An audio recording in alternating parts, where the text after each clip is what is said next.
Hello ಬಿಸಿ ಗೆಳೆಯರೇ, ಈ ವಿಡಿಯೋದಲ್ಲಿ ನಾವು ಜಟಾಮಾಂಸಿಯಿಂದ ಬರುವಂತ ಪ್ರಯೋಜನಗಳ ಬಗ್ಗೆ ತಿಳ್ಕೊಳ್ಳೋಣ. ಜಟಾಮಾಂಸಿಯ ಪ್ರಯೋಜನಗಳ ಬಗ್ಗೆ ತಿಳ್ಕೊಳ್ಳೋಕೆ ಮುಂಚೆ ನಾವು ಜಟಾಮಾಂಸಿ ಅಂದ್ರೆ ಏನು ಅನ್ನೋದನ್ನ ನೋಡೋಣ. ಜಟಾಮಾಂಸಿ ಅನ್ನೋದು ವಲೇರಿಯಾ ಅನ್ನೋ ಕುಟುಂಬಕ್ಕೆ ಸೇರಿದ ಒಂದು ಮೂಲಿಕೆ. ಜಟಾಮಾಂಸಿಯ ಶಾಸ್ತ್ರೀಯ ನಾಮ ನ್ಯಾಡೋಸ್ಟಾಚಸ್ ಜಟಾಮಾಂಸಿ. ಈ ಗಿಡ 1 ಮೀಟರ್ನವರೆಗೆ ಎತ್ತರ ಬೆಳೆಯುತ್ತೆ. ಈ ಗಿಡದ ಹೂವುಗಳು ಗಂಟೆಯ ಆಕಾರದಲ್ಲಿ ಇರುತ್ತೆ. ಈ ಮೂಲಿಕೆಯಲ್ಲಿ ಎಷ್ಟೋ ತರದ ಔಷಧ ಬೆಲೆಗಳೂ ಇವೆ. ಪೂರ್ವಕಾಲದಲ್ಲಿ ಜಟಾಮಾಂಸಿಯ ಪೊಡಿನ ಮುಖ್ಯವಾಗಿ ಚರ್ಮ ಸಂರಕ್ಷಣೆಗಾಗಿ ಮತ್ತು ಗರ್ಭಾಶಯ ಚಿಕಿತ್ಸೆಗಾಗಿ ಮುಖ್ಯವಾಗಿ ಉಪಯೋಗಿಸ್ತಾ ಇದ್ರು. ಈ ಆಧುನಿಕ ಜೀವನ ಶೈಲಿಯಲ್ಲಿ ಸ್ಟ್ರೆಸ್ ಅನ್ನೋದು ಪ್ರತಿಯೊಬ್ಬರಲ್ಲಿ ಇರುವಂತ ಒಂದು ಸಮಸ್ಯೆ. ಸ್ಟ್ರೆಸ್ನಿಂದ ಬರುವಂತ ವ್ಯಾಧಿಗಳು ಕೂಡ ಜಾಸ್ತಿನೇ. ಸ್ಟ್ರೆಸ್ನ ಕಮ್ಮಿ ಮಾಡ್ಕೊಳ್ಳಕ್ಕೆ ತುಂಬಾ ಸಹಾಯಕರವಾಗಿ ಇರತ್ತೆ ಈ ಜಟಾಮಾಂಸಿ. ಜಟಾಮಾಂಸಿಯಲ್ಲಿ ಅಡಾಪ್ಟೋಜೆನಿಕ್ ಲಕ್ಷಣಗಳು ಕೂಡ ಇವೆ. ಇದು ನಮ್ಮಲ್ಲಿ ಟೆನ್ಷನ್ ಮತ್ತು ಸ್ಟ್ರೆಸ್ ಲೆವೆಲ್ಸ್ ನ ಕೂಡ ಕಮ್ಮಿ ಮಾಡುತ್ತೆ. ಅಷ್ಟೇ ಅಲ್ಲದೆ ಪರೋಕ್ಷವಾಗಿ ಜ್ಞಾಪಕ ಶಕ್ತಿನ ಕೂಡ ಇಂಪ್ರೂವ್ ಮಾಡುತ್ತೆ. ಯಾಕಂದ್ರೆ ಸ್ಟ್ರೆಸ್ ಅನ್ನೋದು ಬ್ರೈನ್ ಮಾಡುವ ಆಕ್ಟಿವಿಟೀಸ್ ನ ಕಂಟ್ರೋಲ್ ಮಾಡುತ್ತೆ. ಜಟಾಮಾಂಸಿಯ ಉಪಶಮನ ಪ್ರಭಾವಗಳು ಒಳ್ಳೆಯ ನಿದ್ರೆಯನ್ನು ಕೂಡ ಪ್ರೋತ್ಸಾಹಿಸುತ್ತೆ. ಮುಖ್ಯವಾಗಿ ಬ್ರೈನ್ ನ ಆರೋಗ್ಯವನ್ನು ಜಾಸ್ತಿ ಮಾಡೋದ್ರಕ್ಕಾಗಿ ಜಟಾಮಾಂಸಿ ಉಪಯೋಗವಾಗುತ್ತೆ.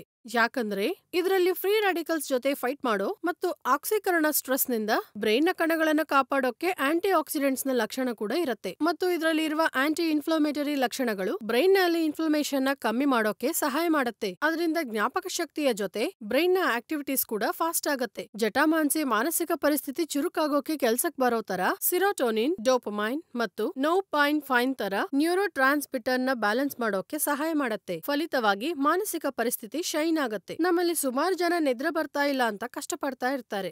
ನಿಜಕ್ಕೆ ನಿದ್ರೆ ಸರಿಯಾಗಿ ಮಾಡದಿದ್ರೆ ಎಷ್ಟೋ ತರದ ವ್ಯಾಧಿಗಳು ಬರೋ ಚಾನ್ಸಸ್ ಇವೆ. ಆ ತರದ ಸಮಸ್ಯೆಗಳು ನಮಗೆ ಬರಬಾರದು ಅಂದ್ರೆ ನಿದ್ರೆ ಅನ್ನೋದು ತುಂಬಾ ಮುಖ್ಯವಾದದ್ದು.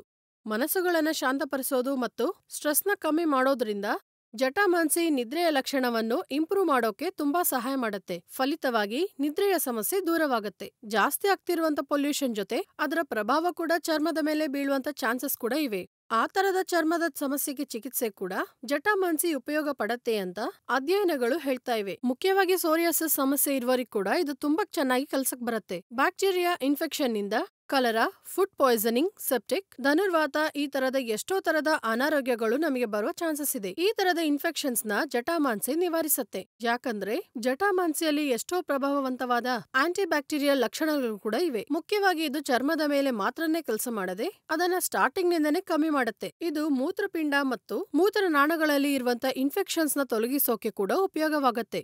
ಎಷ್ಟೋ ತರದ ಆರೋಗ್ಯ ಸಮಸ್ಯೆಗಳಿಗೆ ಚಿಕಿತ್ಸೆಗಾಗಿ ಜಟಾಮಾಂಸಿನ ಜಾಸ್ತಿಯಾಗಿ ವೈದ್ಯ ಪ್ರತ್ಯಾಮ್ನಾಯವಾಗಿ ಯೂಸ್ ಮಾಡ್ತಾ ಇರ್ತಾರೆ. ಜಟಾಮಾಂಸಿನ ವಿವಿಧ ರೂಪದಲ್ಲಿ ಉಪಯೋಗಿಸಬಹುದು. ಆದ್ರೆ ನಿರ್ದಿಷ್ಟ ಸಂಖ್ಯೆಯಲ್ಲಿ ಮಾತ್ರನೇ ಉಪಯೋಗಿಸಬೇಕು ಅನ್ನೋ ವಿಷಯವನ್ನು ಮಾತ್ರ ಮರಿಬಾರದು. ವಾಣಿಜ್ಯ ಪರವಾಗಿ ಇದರ ಮಾತ್ರೆ, ಎಣ್ಣೆ, ಪೌಡರ್ ಮತ್ತು ರೂಟ್ ನ ತರ ಇದನ್ನ ಮಾರ್ತಾ ಇದ್ದಾರೆ. ಗಮನಿಸಿ, ಈ ವಿಡಿಯೋದಲ್ಲಿ ಕೊಟ್ಟಿರುವ ಸಮಾಚಾರಗಳು ಯಾವ ತರದ ವೈದ್ಯ ಚಿಕಿತ್ಸೆಗೂ ಪ್ರತ್ಯಾಮ್ನಾಯ ಅಲ್ಲ.